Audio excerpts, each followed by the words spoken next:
This podcast was produced by OAR FM Dunedin with support from New Zealand On Air. Welcome to Disabled Persons Assembly's Notable Radio Show. DPA is a systemic advocacy organisation run by and for disabled people. DPA is a pan-impaired organisation with members across the country.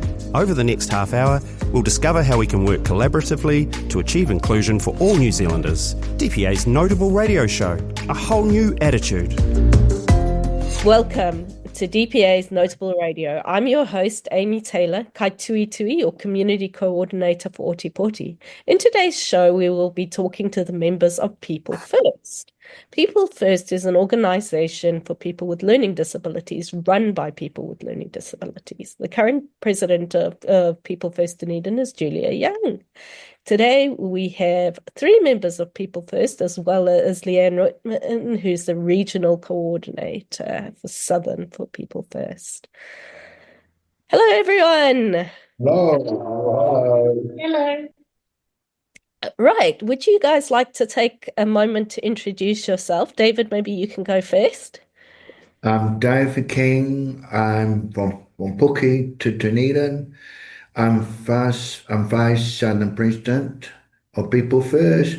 I was the Southern President and I was on the committee to a chairperson for 2 years of the People First. So it's been really good learning curve for me. Yeah, David has been around for a long time. Yeah, And been a involved. long time, yeah. Tegan, would you like to have a go into this? Yes, I'm Tegan and I do the health and safety and making sure everything runs smoothly and run the back ones. And you're really good at it, aren't you? Yeah. Tegan always gets things sorted for everybody, so we all know where our place is and what we've got to do. And Julia, so you're current president. You want to tell us a bit about that? Yes. Kia ora, Dunedin. My name is Julia Young, and I'm the current president of the Dunedin People First group, and I'm quite enjoying the role. And a bit about myself, I like animals, soft toys, and I like doing art and music at studio too. And I enjoy helping run the Dunedin People First meetings as well. And have you got any friends with you today that you want to introduce? I do. This is Davey Dave. Hello, I'm David Dave, and I help Julia with communication when she feeling shy or anxious, and I also get to join Julia at the Dunedin People First meetings as well. Wonderful. And Julia, you've been doing some work at OAR FM as well. Do you want to tell us a little bit about that? Yes, I also had my own show called the Positivity Show, and I've been doing it for a while, and I quite enjoy doing the radio show as well. Wonderful. Thanks, Julia. Leanne, would you like to quickly introduce yourself? Kia ora, I'm Leanne Wightman, and I'm the Southern Regional Coordinator. So I oversee the People First groups from Oamaru all the way down to Invercargill. And in Dunedin, we have it's a long way. Yeah, we have a busy, big, vibrant group from Dunedin. It's growing. Yeah.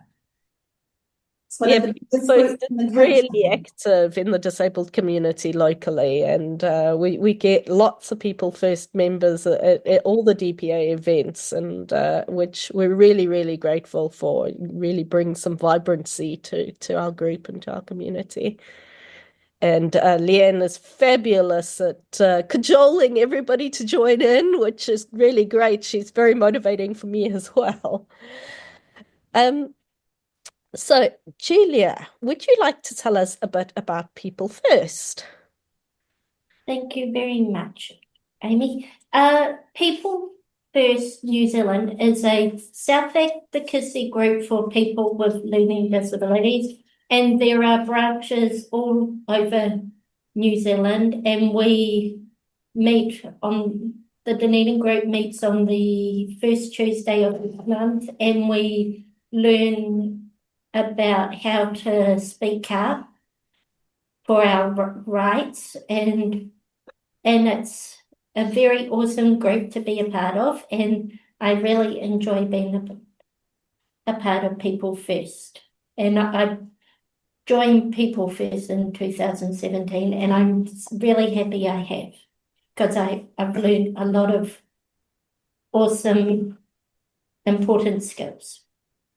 Oh gosh, 8 years is a long time. You've been servicing and coming along to meetings for that long and learning, but as well, you've been giving back to the community, which is just brilliant.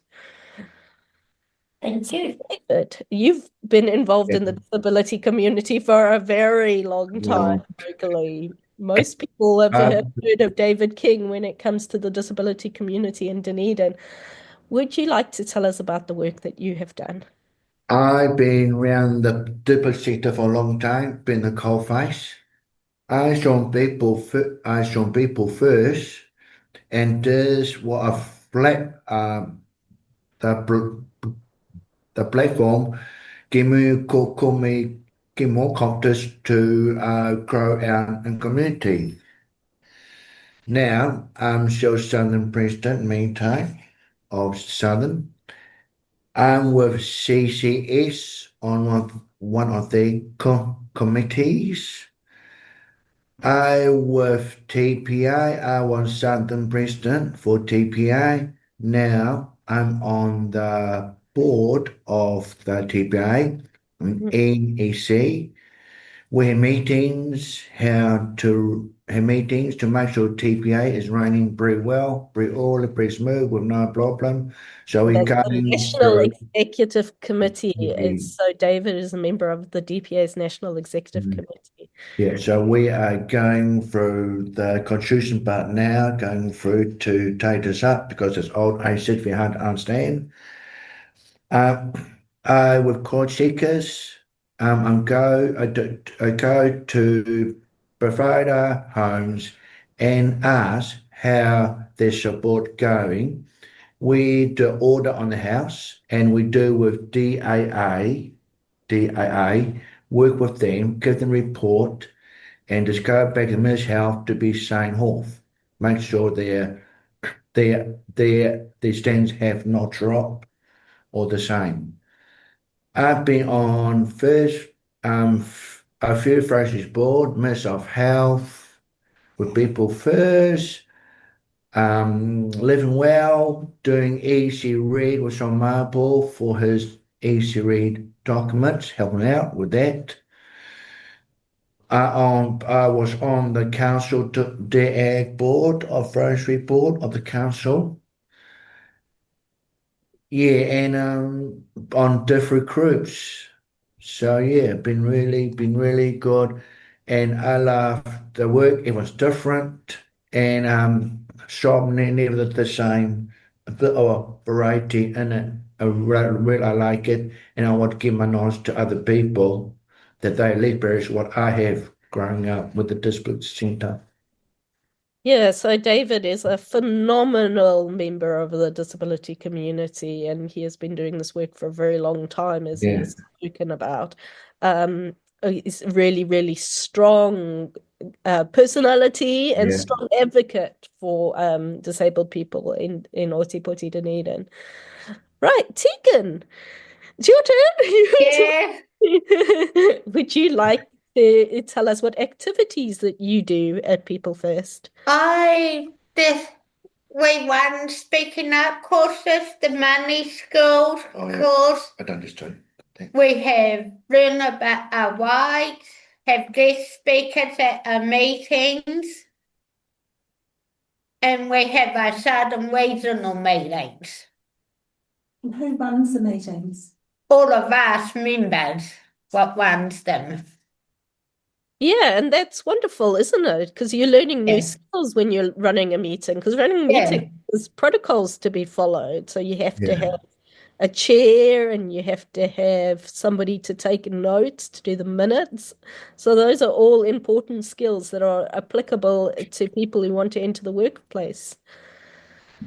So, A few times people ask me to fill in the last minute in the TPM to save the day of talking about issues, top of my head, straight away without, yeah, I'm used of pretty good throwing the TV with no warning. Yes, sometimes that does happen. We need you to fill in and step up, don't we? Yeah. Right. So, guys, I wanted to talk to you about something that I experience, that sometimes people are quite rude to me as a disabled person. Is that something that you experience? Yes. Yes, Yes. How do you want people to talk to you? Sometimes people treat us a bit like children. Yes.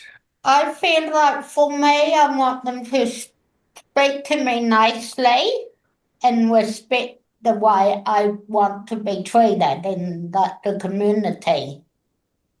And so, how do people know how you want to be treated? I mean, because when I have my sunflower lanyard, they know I have a hidden disability, a one big quad. So what Tegan is talking about now is the sunflower lanyard scheme, which people with hidden disabilities can wear a sunflower lanyard, and that makes other people aware that they have a disability that other people can't necessarily see, and this means that people can know that there may be some different accommodations that that person might need. And you find that helpful, do you, Tegan? Yes. So when do you wear your sunflower lanyard? Especially if I'm like on a bus or in the town bits. Yeah. Do you find that people like shop assistants know what it means, or do you have to tell them? No, some of them do, but some of them still don't. It's like the buses, they've been really helpful with me with it. Yeah, so it's something that we need to educate people around is what the meaning of the sunflower lanyard is Yeah. well, so that people know so that they can make the accommodations for people. David, how do you like to be treated? Oh, I forgot to tell you that I'm on your way on the national committee of Oh, your way you too. Yeah. are too, yeah. And add to your long list of CV. How long is your Yeah. CV now, David? My seat's very long now. Um, people want to respect me and take time to listen what I tell them instead of judge me or put me a label that took from it, you are useless. I wish them to say it again or explain another way, but they don't. Because when my tongue go out backwards, I never hear when my tongue go out of order. So when this happen, people can hear, but I can't. And sometimes instead of being nice to me, they've been really rude to me. That yeah, yeah, sorry, you embarrassed me. I don't want to be around and person can talk clearly as an insult to my IQ and my dancing I got. Very Yeah. common in the And book. if people can't understand you, what would you like them to do? Tell me, and I will try to put in another way. It's so more simple. Absolutely. And we have to do this a lot of the time because while David's speech is a bit different, I have significantly hearing loss. So I don't always understand, although I've known David well and we've known each other for a long time, Yeah. I don't always understand what he says. So we have to work together to actually make sure that we communicate. All right, Julia, is there anything you would like to add to this? Yes, I would like for everyone when they talk to me to treat me with dignity and respect. And there was one time when I was in high school where that didn't happen. I was on the bus and I had a penguin and I ended up having paper thrown at me and I was called something really hurtful. But thankfully the staff at the high school were really helpful and they explained why that wasn't okay. That was fast. But nowadays, I think since I was on Attitude TV a while back, and I think since people saw that they were lot more understanding now, and if people were curious about why I had everyday violence, explained that, and it's been pretty understanding now. But yeah. And I think that you set a very good example for other adults that need support from what people might see as being toys that might be for children. Actually, they can be really, really good supports for a lot of adults that are neurodiverse or they have learning disabilities. A lot of people could benefit from using the tools to help you cope in a situation which might be challenging for you. So I think that you set a wonderful example and that and maybe make other people feel less scared about actually having those support items with them that really make life a lot easier for them. I've certainly, as a parent, although I know my kids are just children, but I've been actually since my daughter met you, she has felt more like she can actually bring her plushies that she finds really comforting and supportive, that she can bring them with her into public places, whereas previously she felt that she was getting a bit old for that and other people were judging her, but now she feels really like it's okay and it really helps her manage her emotions and be able to talk to other people. So that's something that you've done for my child that's been a huge benefit for her. So thank you for that. Thank you. So I would like to talk to you about what skills that we've learned as People First members. I know we've talked a bit about the meeting skills that we've learned. Are there any other skills that you would like to talk to us about? Most people are not as confident to talk to a group.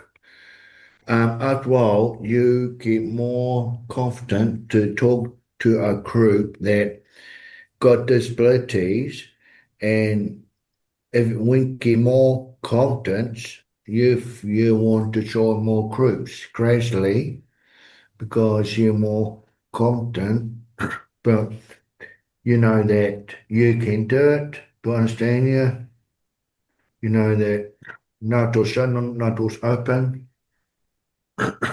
So in future, if someone talk to you, you can feel a bit more confident. You can talk to a group of people, and you know the protocols, how meeting do run. What things you can do, things you can't do. Make sure meetings on time, become time things on time. Yeah, and that those skills work both ways, don't they, Yeah, David? yeah, Firstly, you're learning that you can talk, how you can talk to groups of people, but yeah. also the speakers that come and speak to you are learning how they can speak to people with learning No disabilities. disability at the same time. And they're learning Yeah. that actually we're all people and we need to be respectful of that. So, like, we can actually help the community learn those skills while we're learning them ourselves, which is great. It's like a two-way benefit. Hmm. Tegan, do you have any skills that you have learned from People First? I I learned I filled in for a meeting on the day age group for David once, and now I'm on that group. Okay. That's with the council, isn't it? Yes, The council. Yeah, let's talk about that for a moment. So Tegan is on the Disability Advisory Board Age group.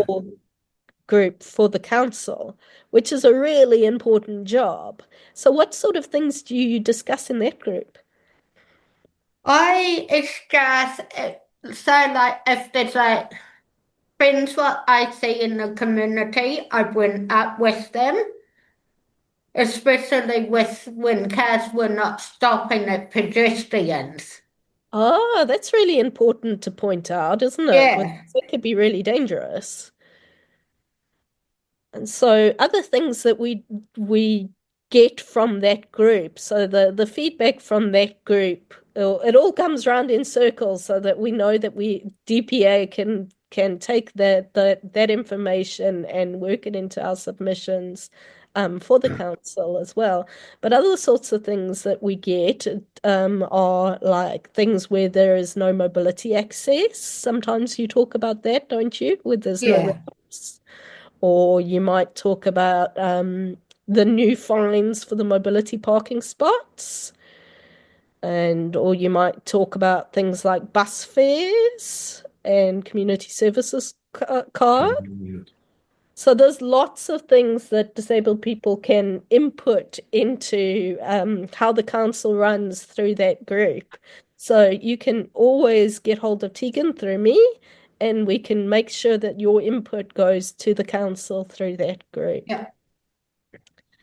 Julia, is there any skills that you would like to talk about that you've learned through People First? I have. One really good skill that I've learned through People First New Zealand is how to be able to speak in front of large crowds. Me and Pip or Philippa, we did a presentation at I think it's the College of Education at the university about People First, and that was quite a fun thing to be able to do, because in the past I would have struggled of talking in front of large crowds of people, but since becoming a member of People First New Zealand, I've built enough confidence to be able to do that, which is pretty awesome. And I've also learned a lot of things through a couple of the courses that People First have run. The speaking up one was quite helpful, and also money skills or budgeting, because that's something I really struggled with in the past, and now I feel like I'm a lot better with that, which is awesome. Yeah, I think a lot of people will struggle with managing their money, so that's a really good set of skills to have to be able to budget. And many people that have disabilities live on benefits, so that they have less money than many other people that they need to budget. So they have to be even more careful. So those are really important skills. So we're just about coming to the end of today's interview. I wondered if you guys had any friends or family members in the community that you would like to give a shout out to today.